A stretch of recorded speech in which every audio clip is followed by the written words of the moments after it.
Krea 2 finally has ControlNet support. Well, sort of. This isn't an official release from the Krea team. Instead, it was developed by this open source contributor. The demo images on GitHub look promising, and here's the Depth Control LoRA file. It's less than 1 gigabyte in size. The repository also includes a standalone setup with launch flags for both turbo and raw models. The requirements mention that you'll need around 48 gigabytes of VRAM, but that's for the BF16 model running outside of Comfy UI. In this video, I'll be using the MXFP8 model, although the regular FP8 model should work as well. If you have a 24 gigabyte GPU and 64 gigabytes of system RAM, you should also be able to run the BF16 version. The Depth Control LoRA is available on Hugging Face, and there's also an active Hugging Face space where you can try it online. Let's load one of the examples. The prompt describes an astronaut on the moon. The generated image looks good, and below it you can see the depth map that was extracted from the original image. Now download the Depth Control LoRA and place it inside your Comfy UI models/LoRa's folder. You'll also need this custom node from GitHub, which adds support for using the Control LoRA inside Comfy UI. The repository was updated just a couple of hours ago, so I'll update my local copy as well. If you're installing it for the first time, clone the repository into your custom nodes folder.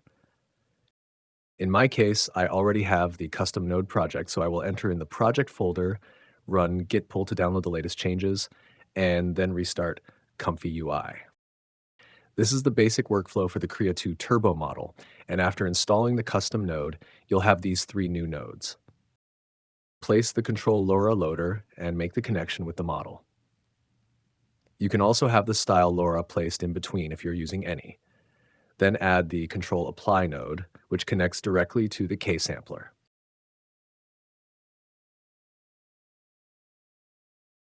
Next, we'll load the reference image with the resize image node to keep the image size in check and have the resolution details which can be useful in this workflow. I'm also using the AIO aux preprocessor node to generate the depth map. This comes from a different custom node which you can install through the Comfy UI manager. The generated depth map is connected to the Control Image Encode node. Its output is then connected to the Control Apply node above, which is connected to the Krea 2 Diffusion Transformer model, also known as a DIT model. In my previous video, I explained the traditional ControlNet approach, where a separate neural network guides the denoising process. This workflow works differently. The custom node first encodes the depth map and attaches it to the model using the Depth Control LoRA before image generation begins. There isn't a separate ControlNet network involved. Instead, when the K-sampler starts sampling, the Krea 2 model reads the attached depth information along with the normal image tokens inside its transformer. You can think of it like asking ChatGPT to write a story about a dragon. Now imagine asking it to write a story about a dragon, but this time you also attach a sketch, a floor plan, or a pose reference. The AI doesn't need a second brain to understand that information. It simply receives additional context as part of the same conversation. So why use this approach instead of a traditional ControlNet? Traditional ControlNet was designed for UNet-based diffusion models, just like the ControlNet workflows many of us have been using with Stable Diffusion. Instead of modifying the original UNet directly, it uses a separate ControlNet neural network that processes the depth map, or the control image. The features produced by this network are then injected into the denoising UNet to guide image generation. Krea 2, however, is a transformer-based model. Instead of adding another network, the custom node uses the Depth Control LoRA to inject the control information into the Krea 2 transformer before the sampling process. The controlled latent given above can also be decoded using the VAE, so we can see exactly what's happening. I forgot to make this connection. To make it work, we first need to encode the original image with the VAE, and this latent connection is also required. Notice that the depth map is resized to 1024 pixels, even though the original image is only 512 pixels. This happens because of the resize option which matches the control image to the resolution of the empty latent that is passed to the K sampler. The other option is to keep the original image size, but I recommend matching it to the empty latent resolution. Since this control information is attached to the model, using the final output resolution gives the model control data at the same size as the image it will generate. In this example, 1024 pixels. The upscale method and crop options work just like they do in the standard resize image node.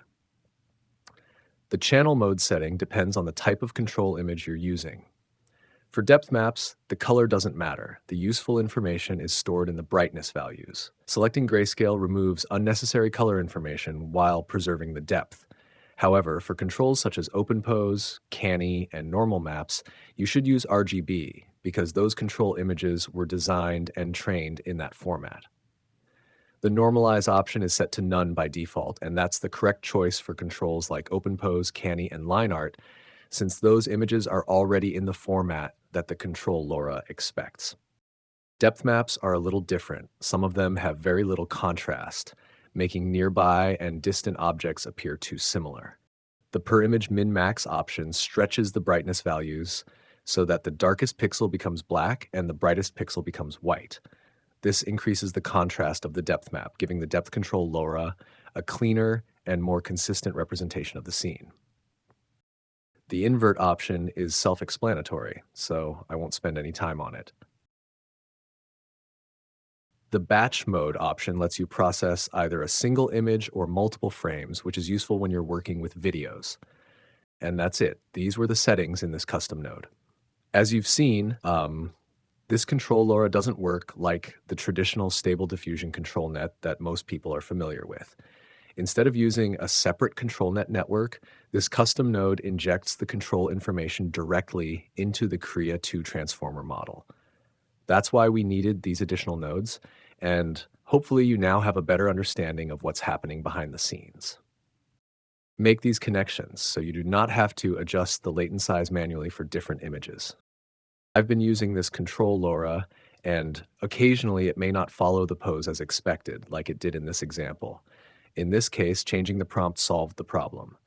If you run into this issue, try encoding the reference image with the VAE and connect the resulting latent to the K sampler as the latent image, and also reduce the denoise value slightly. This should help preserve more of the original structure and often improves pose consistency. You can even use simple drawings in Microsoft Paint or rough sketches to generate a depth map, and the results are surprisingly good. In fact, even a quick sketch works well and can produce a decent image. So, that's it for this quick video. Let me know in the comments if you found it interesting or learned something new. Thanks for watching, and I wish you an excellent day.